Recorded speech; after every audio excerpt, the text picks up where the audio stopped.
Hi everyone, welcome to this week's episode of Korea This Week. I'm your host, Sang Kim, and today we have Yong Kwon, who is the Communications Director for KEI with us. Thank you so much for joining us, Yong. Thank you for having me. Great. So this week is a relatively short week for us with Thanksgiving, and we'll go over the news very quickly. Starting off, we of course have to talk about Jisomya, right? So we mentioned this multiple times throughout the show. And last week was the end of the deadline for South Korea to either extend or not to extend the intelligence sharing agreement. And of course, just 6 hours before the deadline, South Korea decided to postpone the termination of the agreement, right? So in addition to that, South Korea also decided to temporarily halt the complaint process at the WTO with Japan. Obviously, there's a big change in South Korea's stance, and to many surprise, in some people, to some, it was a relief that they did not terminate. So, what changed South Korea's decision? Well, obviously, South Korea didn't go into negotiations with Japan with the intention to, terminate Jisomya. The intention was always for there to be some kind of a broader discussion on the relationship between Korea and Japan, and to improve it, and for Japan to also reciprocate with behavior such as the withdrawal of their export controls on semiconductor materials, that there was such a huge controversy earlier in the year. So I think what's happening is that South Korea is extending a show of good faith, and I think to essentially move the negotiations forward. But the other big component of this is that South Korea and Japan both, I think, got a very stern talking to by the United States. Yes. I think there was a strong emphasis from successive U.S. officials visiting the region that the two countries need to mend ties. So just as like a quick recent chronology of events, we had Assistant Secretary of Defense Stilwell visit South Korea in the week of November 5th, where the discussion on Jisomya was raised with South Korean officials, and obviously Assistant Secretary Stilwell mentioned that Jisomya should be extended. Then the following week, on November 15th, Defense Secretary Esper visited South Korea, and essentially in his engagement with President Moon Jae-in mentioned how important it was for Jisomya to continue. Right. And then on the 21st, in a discussion between Secretary of State Pompeo and Foreign Minister Kang Kyung-hwa, Jisomya was raised again, and it was on the 22nd that the South Koreans finally made the decision to extend the expiration. Now, of course, we're not out of the clear yet. I think it is really great that South Korea not only extended the Jisomya term, but also withdrew its complaint from the WTO. I think it shows that it's not just U.S. pressure. They didn't have to withdraw their WTO complaint, but the fact that they did, I think, is a show of real good faith that they're trying to negotiate with the Japanese. But of course, the Korean stance is that it can be withdrawn anytime right now. And the specific wording was that if the Japanese do not, essentially, I think the word was if the Japanese delay the discussions on negotiations on export controls, that the South Koreans would cancel Jisomya. Now, there was also a little bit of a strange back and forth friction between Japan and Korea right after the Jisomya expiration extension came out. South Korea suggested that the Japanese mischaracterized South Korea's position on why they decided to extend Jisomya, specifically on how specific the Japanese were in their willingness to discuss Jisomya as tied to the export control issue with semiconductor components. And the Korean government demanded an apology the South Korean government claimed that the Japanese government apologized for this mischaracterization. The Japanese government came out and said that there was no apology. So even with this very brief, reconciliation in the ties between Japan and Korea, there was a little bit of friction. But I think today we also got confirmation that the Japanese did agree that they're going to, resolve the export control issue within the next month, which is precisely what South Korea wanted. So it seems to be like the issue is staggering forward, but it seems like there's still a lot of bad blood between the two countries that needs to be worked out. Of course, this doesn't resolve the underlying issue at play, which is, of course, the compensation for forced labor during World War II. So there are still things that will need to be resolved. And of course, because the United States was such a major player in the signing of the 1965 Normalization Treaty between Korea and Japan, the United States will need to be part of the dialogue between Korea and Japan on exactly what is owed to South Korea as a result of Japanese exploitation during World War II and what is not. And I think that discussion is truly important. And without that discussion, I think there is a risk that these kind of tensions reoccur time and time again in the future.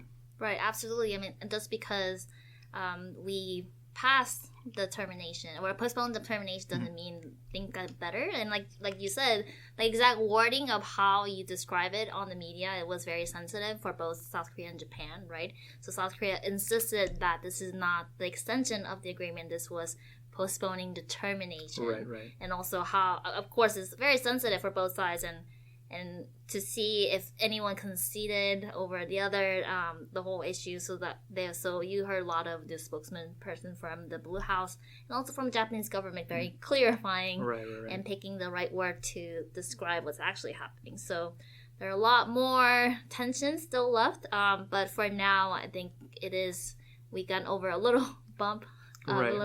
For now, in terms of dysomnia. So more to come on that. In addition to that, South Korean government, and especially President Moon, was really busy yesterday and today because they hosted the ASEAN Korea Summit meeting in Busan this week. It was a 2-day event where the head of state from the 10 ASEAN countries were in South Korea for the summit, except for, I think, Cambodia Prime Minister couldn't make it. But so Yong, could you tell us a little bit about what were the main takeaways from this summit? Right, and I'd like to add that, it wasn't just President Moon. Peng Su was there as well, promoting the event. If you guys are familiar with Peng Su, great. If not, please look him up. It is commemorating the 30th anniversary of ties between South Korea and the ASEAN community. It was a big event in particular because the current administration, the Moon Jae-in administration, has made a particular focus on improving South Korea's ties with South and Southeast Asia. And as a result, this commemoration was a very big deal. Obviously, South Korea, as a tech innovator and as an advanced economy, wants to extend its hand of support to Southeast Asia, which wants to enhance its interlinking efficiency. So they want to improve trade networks. They want to build smart cities.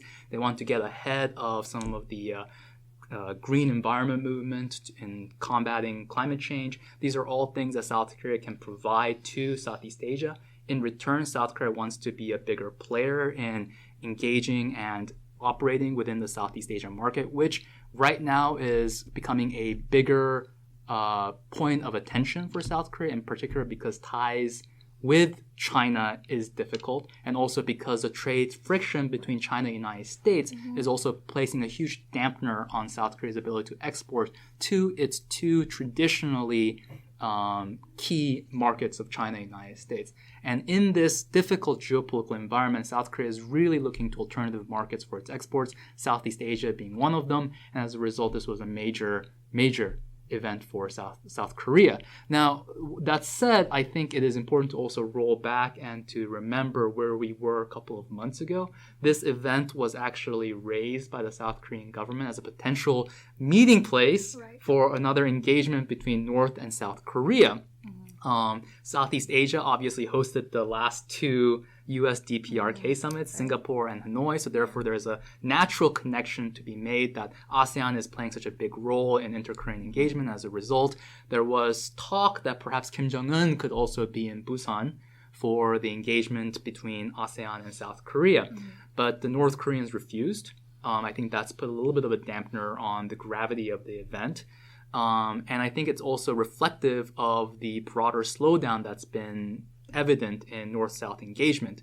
North Korea has been quite upset with South Korea over South Korea's refusal to budge on sanctions issue. So as a result, North Korea has kind of rebuffed South Korea's advancements on cooperation on a slew of things. In addition to diplomatic engagement, North Korea has also rejected South Korea's offer of support to combat swine fever, African swine fever that's raging through North Korea and South Korea right now. So I think this is the fact that North Korea was not at the ROK ASEAN summit was also reflective of this little bit of a friction in North-South engagement that's going on right now. Right. So I believe they concluded the 2-day summit for ASEAN and Korea, but I think there's still ongoing talks between South Korea and ASEAN countries, like talking about another FTA with Indonesia coming up, and many other projects that Yong mentioned. So we'll hear more about ASEAN and South Korea's, in a way, like a new Southern Policy 2.0, right? That we're past the first half of Moon Jae-in's administration and see what he is planning to do for his second half. So we'll leave it at that for ASEAN. And also, I do want to talk a little bit about South Korean domestic politics. So South Korea has a National Assembly election coming up in April 2020. Just like how in the United States, our midterm election is becoming more important. And South Korean National Assembly election is really important in terms of policy and where they're headed as well. But recently, we've been hearing a lot of key politicians announcing that they're not seeking re-election. So, let's start by talking about what are some of the members that are not seeking election. Right. I mean, I think the most surprising one is the fact that Kim Moo-sung, who contested the presidency against who was a contestant in the presidential election and was a longtime leader of the Conservative Party, is choosing not to run for a seat in the National Assembly. Right. In addition, perhaps not so powerful figures, but definitely figures that were looked at as kind of the intellectual guides of the Democratic Party, like Lee Cheol-hee, are also choosing not to run for the National Assembly. I think broadly speaking, this is reflective of a broader dissatisfaction that the Korean people have had with the National Assembly. In part, this is not I don't want to place the entire blame on the two major parties. I think both sides have had difficulties advancing legislation, in part because South Korea has had a hung parliament, essentially. There's no party that has a clear dominant majority in the National Assembly. As a result, passing legislation has been slow.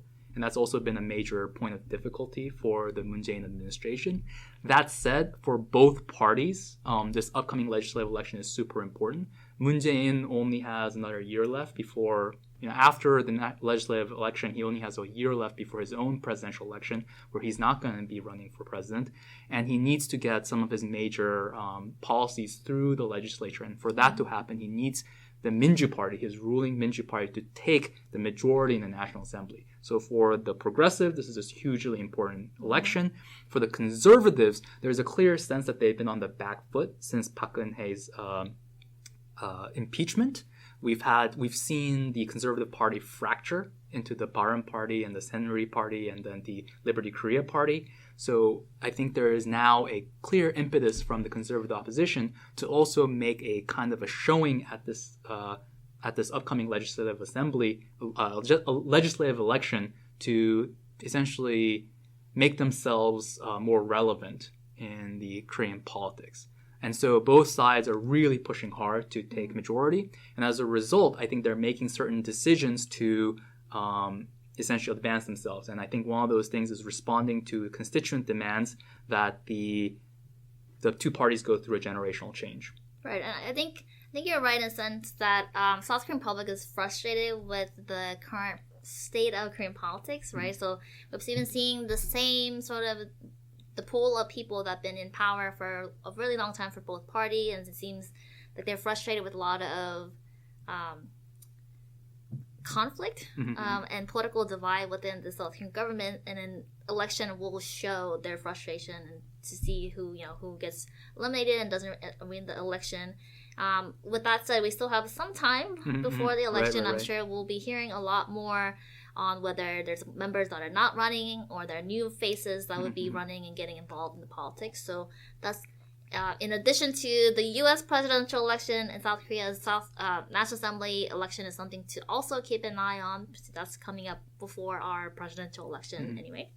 So that's a little bit on that. I do want to mention the KEI's upcoming event next week. We're having an event on Thursday, November 5th, I believe, It'll be at noon as always. December 5th. Oh, sorry. December 5th. It'll be on the U.S. South Korea cost sharing agreement, which has been a lot of, getting a lot of attention lately. So we'll talk about the ins and outs. What are the perspectives on that? So that's next Thursday for our event, and we'll remind you next Monday for that as well. So with that, I think we covered everything that we wanted. So Yong, thank you so much for joining me. Well, thank you, Sang, and I hope everyone has a nice Thanksgiving. Great. Thank you so much for watching, and we'll see you next week.